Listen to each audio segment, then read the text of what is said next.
Everyone, good morning. মামামকে নিয়ে যাচ্ছি স্কুল। বেশ কিছুদিন শরীর খারাপের কারণে স্কুল যেতে পারেনি, তো মুডটা ওর অফ ছিল, কেন কি অভ্যেসটা খারাপ হয়ে গেছে। যাই হোক, ওকে স্কুল থেকে দিয়ে এসেই দেখলাম বাবার সকালবেলা বাজারঘাট করা কমপ্লিট হয়ে গেছে। মাটন, ইলিশ, সাথে কিন্তু চিংড়িও এনেছিল। অ্যাকচুয়ালি আমি বলেছিলাম আমার জন্য চিংড়ি আনতে। চিংড়ি দিয়ে একটা নতুন রেসিপি ট্রাই করবো, কদিন ধরে ফেসবুকে দেখেই যাচ্ছি, তো একটু লোভ সামলাতে না পেরে বলেই দিলাম বাবাকে। আর মা সকালবেলা খাওয়ার জন্য এই যে আলু সিদ্ধ, কাঁচা লঙ্কা, সর্ষের তেল আর কাঁচা পেঁয়াজ দিয়ে মাখছে। মা তো সকালবেলা ভাত খায়, বাবা মা দুজনেই, কিন্তু আমি যেহেতু খাই না, বেশ কিছুদিন ধরে মা আবার 2-3 গাল করে নিজে খাচ্ছে, সাথে আমাকেও খাইয়ে দিচ্ছে।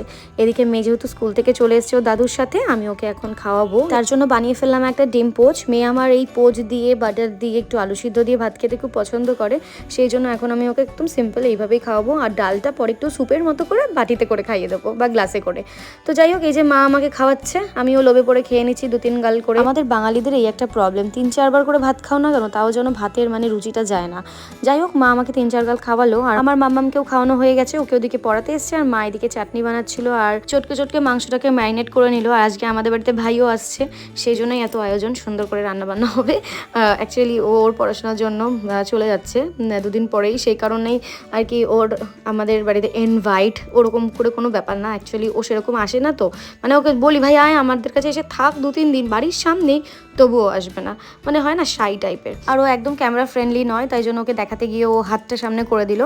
স্নান করে পুজো দিয়েও আমিও সবার সাথে খেতে বসে গেছি। আর এখন একটা নেব ন্যাপ, তারপর আর কোনো ভিডিও ক্লিপস নেওয়া হয়নি, সেই জন্য ভিডিওটা এখানে এন্ড করলাম। দেখা হচ্ছে নেক্সট ভিডিওতে। টাটা।